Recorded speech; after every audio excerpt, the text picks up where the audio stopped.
apa definisi cantik? Kan perempuan pengen cantik ya, pengen cantik ya. Sekarang apa itu definisi cantik? Ternyata definisi cantik dibahas oleh para ulama sejak dulu kala. Ya, cantik itu ada definisinya. Sudah dibahas oleh para ulama. Jadi ada cantik secara syariat. Dan definisi cantik kami dulu dalam ilmu apa ketika belajar saya belajar kedokteran itu ternyata ada definisinya juga cantik menurut ilmu kedokteran. Saya belajar dulu ketika mata kuliah bedah plastik. Jadi ada kuliah dasar-dasar bedah plastik. Di situ dijelaskan definisi cantik. Kita mulai yang mana dulu nih?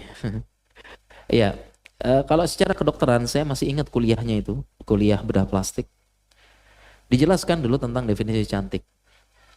Ya, karena salah satu fungsi bedah plastik ya itu pengen apa ya? Cantik gitu ya, kecantikan selain dari rekonstruksi. Jadi bedah plastik itu bukan untuk kecantikan saja, tapi untuk rekonstruksi ya. Ada yang kecelakaan, ada yang mukanya kebakar, ya ada yang kena penyakit macam-macam. Nah itu direkonstruksi dengan bedah plastik. Ya walaupun dia juga bisa untuk kecantikan gitu. Nah di situ dibahas ya, dibahas tentang definisi kecantikan dalam ilmu kedokteran dan ilmu bedah plastik. Kemudian di kuliah itu dijelaskan tentang sejarah. Sebenarnya secara sejarah gitu ya. Secara sejarah, definisi cantik setiap tempat, kota, daerah, dan suku bangsa itu berbeda-beda.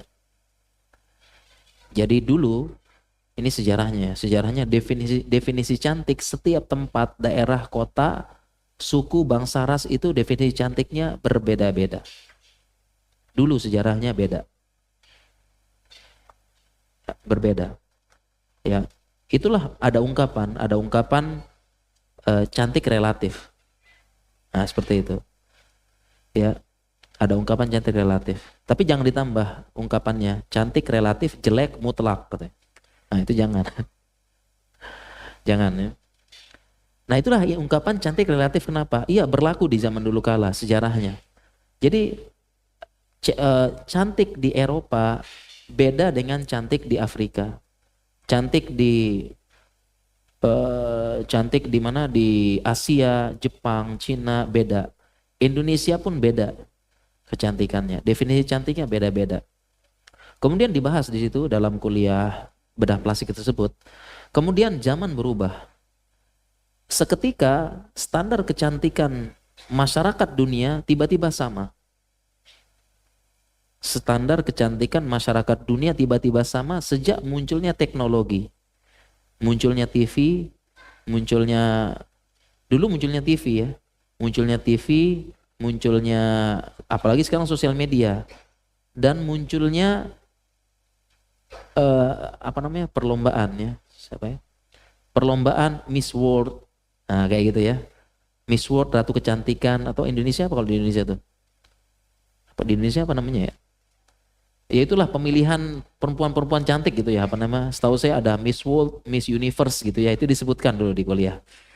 Jadi ada Miss World, Miss Universe, atau Ratu Kecantikan Indonesia, Abang Nona Betawi gitu-gitulah pokoknya ya. Nah ketika muncul seperti itu, maka standar kecantikan dunia menjadi satu. Ya, menjadi satu, mengikuti standar Miss World dan Miss Universe tersebut. Bahkan dijelaskan ya, jadi dijelaskan standar kecantikannya berubah sesuai dengan Miss World tersebut. Karena itu yang disorot dunia. Berubah semuanya. Sehingga sekarang dimanapun mau Jepang, Cina, Korea, Indonesia, Afrika, Eropa dan sebagainya standar kecantikan hampir sama. Hampir sama. Yang pertama dia harus semampai. Semeter tak sampai. Semampai, semeter tak sampai. Jadi semakin semampai, makanya model tinggi-tinggi tuh. Padahal padahal sebagian laki-laki nggak semuanya suka sama semampai. Itu kan tiang listrik gitu. Ya kan? Nggak semuanya suka gitu. Seperti itu. Tapi itulah standar ya. Jadi pengennya semampai ya, semampai. Kemudian selanjutnya tubuhnya kurus. Tubuhnya kurus. Ini jadi standar kecantikan. Padahal di beberapa daerah, di beberapa negara, dulu standar kecantikan itu nggak kurus, tapi dia gempal berisi. Standar kecantikannya. Dulu di Indonesia tahun 60-70, perempuan cantik adalah yang gempal berisi. Dulu 60-70. Itu yang dia yang perempuan cantik itu gempal berisi ya. Nggak tahu orang dulu katanya anget kalau dipeluk katanya sih ya. Katanya gitu. Tapi berubah langsung. Ini saya baca sejarah ya. Sejarah ini ya maksudnya apa ya? Kita bahas sejarah ya, ilmu insya Allah. Ya, berubah jadi kurus. Indonesia sekarang kurus. Negara Korea apalagi kurus. Bahkan orang-orang bahkan apa namanya? Perempuan Saudi, perempuan Timur Tengah dulu cantik itu yang berisi. Berisi menunjukkan dia cantik, makmur dan terawat. Mereka pun juga pengen kurus juga sekarang. Orang-orang apa? Orang-orang Timur Tengah, orang Saudi, orang Arab. Mereka pun kurus. Begitu juga beberapa negara Afrika kurus. Itu karena pengaruh Miss Universe. Itu teori ya, teori. Dia pengen kurus. Seperti itu. Kemudian kecantikan lagi adalah pertama rambut yang tebal, mekar dan bergelombang. Jadi itu jadi ini semua. Jadi perempuan sekarang berlomba-lomba bagaimana rambutnya tebal, mekar, dan sedikit bergelombang. Seperti itu. Panjang dan subur. Padahal banyak juga. Padahal beberapa negara itu zaman dulu kala rambutnya ada yang pendek, yang bagus, yang apa, yang ini. Akhirnya mengikuti standar. Yang punya genetik rambutnya tebal, lurus, kaku, akhirnya dikeritingin lagi gitu loh. Seperti itu. Itu karena standar kecantikan berubah tiba-tiba. Ya, kemudian juga sama standar kecantikan putih dan glowing. Minimal glowing, cerah gitu. Dan semua berlomba-lomba pengen bagaimana caranya memutihkan. Termasuk orang ya, sampai-sampai melawan kodrat. Indonesia sudah takdirnya, Ibu. Ibu-ibu, kita terima takdir kita. Indonesia itu kulitnya apa? Ya, sawo, ya. Sawo gosong. Ya. Udah terima takdir udah itu. Dan nanti kita jelaskan itu ada hikmahnya di situ. Kenapa Allah ciptakan? Ya, jadi kita nggak usah terlalu berangan-angan pengen putih seperti apa ya, putihnya bening dan sebagainya. Memang udah terima takdir kita. Ya, terima takdir ya. Kita hanya bisa mencerahkan saja, tidak bisa mengganti kulit. Kita syukuri dan itu ada hikmahnya. Ya, seperti itu. Tiba-tiba berubah karena Miss Universe pengennya seperti itu, putih, bening, glowing. Padahal ya beda-beda setiap daerah. Semuanya pengen. Ya, pengen dan muncul ya. Padahal makanya dulu standar semuanya dulu menerima takdir masing-masing. Ya, menerima takdir masing-masing ada kelebihan kekurangannya. Ya, tapi tiba-tiba berubah sejak zaman Miss Universe. Ini teori waktu saya kuliah dulu. Ya, kemudian selain kulit, kemudian demikian juga dengan wajah ya, wajahnya hampir sama semuanya. Ini dipelajari kenapa? Karena permintaan untuk rekonstruksi wajah atau operasi wajah plastik kurang lebih begitu semuanya. Ya, jadi standar kecantikan pertama dahinya itu agak lebar sedikit. Ya, dahinya lebar, kemudian alis melengkung, matanya lebar, kemudian punya eyelid. Ya, makanya orang Eropa, orang Korea itu berlomba-lomba operasi eyelid supaya matanya punya eyelid.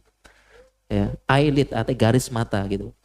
Karena padahal mereka secara genetik tidak punya alis mata. Tapi akhirnya mereka berlomba-lomba sudah menjadi kebiasaan orang Eropa operasi eyelid supaya matanya terlihat lebih lebar. Ya, jadi kemudian matanya besar, punya eyelid, ya, alisnya melengkung. Ya, dan demikian juga sejak berubah zaman orang-orang berlomba-lomba untuk wanita berlomba untuk bagaimana alisnya tebal dan melengkung. Ya, tebal dan melengkung. Bagaimana caranya? Ada yang ditato, ya ada yang tanam rambut. Jadi ada yang dicabut rambutnya ditanam gitu ya. Kemudian demikian juga standar kecantikan hidungnya juga. Hidungnya harus mancung. Waduh, padahal kita terima takdir Indonesia itu mancung ke dalam. Terima takdir ya, nggak semuanya mancung gitu. Itu menjadi standar kecantikan. Padahal masing-masing beda-beda gitu. Ya tidak harus mancung untuk cantik ya. Beda-beda. Ya demikian juga kita ke bawah lagi, bibir harus tebal. Terutama bibir bawah. Akhirnya suntik filler, suntik macam-macam supaya bibirnya tebal. Ya demikian juga dagunya harus runcing ya. Dan ini tentu membuat apa namanya seperti yang muka kotak ya. Muka kotak itu Eropa, muka kotak itu yang genetiknya muka kotak itu Cina, Jepang, Korea. Itu genetiknya mukanya kotak. Nah sehingga di sana lagi ngetren operasi untuk melancipkan dagu dan memotong tulang yang kotaknya itu, tulangnya namanya mandibula. Ya, dipotong ya. apa tulangnya dipotong, digergaji fotonya. Itu ada operasinya supaya mukanya nggak kotak. Ya. Padahal zaman dulu kala sebagian itu ada yang cantik walaupun mukanya kotak, tapi ya kepengaruh dengan seperti itu.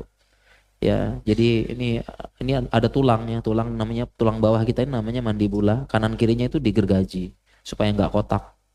Kemudian dilancipkan dagunya supaya lebih bentuk mukanya oval bukan kotak. Ya, padahal secara genetik Cina, Jepang, Korea memang mereka muka kotak kayak gitu. Ini standar kecantikan berubah. Demikian juga ke bawah ya. Standar kecantikan berubah ya. Jadi operasi implan payudara, operasi implan di bokong, kemudian sedot lemak ya, operasi sedot lemak, kemudian operasi mengecilkan paha, sebagian paha di lemak itu sebagian lemak di paha itu dihilangkan ya, kemudian dipindahkan ke bokong. Ya, itu operasi macam-macam. Padahal secara genetik beda-beda lagi. Ya, memang ada perempuan, makanya ada teori, ada gemuk tipe apel, ada gemuk tipe pir. Memang genetiknya begitu. Ada orang gemuknya tipe apel. Kalau dia gemuk maka lemak itu terkonsentrasi di perut. Ya, biasanya laki-laki lebih banyak. Makanya laki-laki banyak ya, tubuhnya kurus, perutnya gemuk gitu. Buncit gitu ya. One pack. Nah, sedangkan ada tipe pir. Tipe pir ketika dia lemaknya itu menyebar kemana tadi? Ke paha, kemana dan sebagainya. Jadi ada seseorang yang mungkin badannya kurus tapi pahanya kelihatan gede banget gitu. Nah, seperti itu genetik seperti itu ya. Nah, ini juga orang-orang zaman dulu menerima aja, legowo, menerima, tapi sejak zaman munculnya Miss Universe, standar kecantikan dunia berubah tiba-tiba. Ini sejarah yang dipelajari dalam kuliah tersebut. Dan ini penting ya untuk mereka ya, untuk tim untuk ilmu bedah plastik penting, dan juga penting juga sebagai pengetahuan bagi kita semua seperti itu.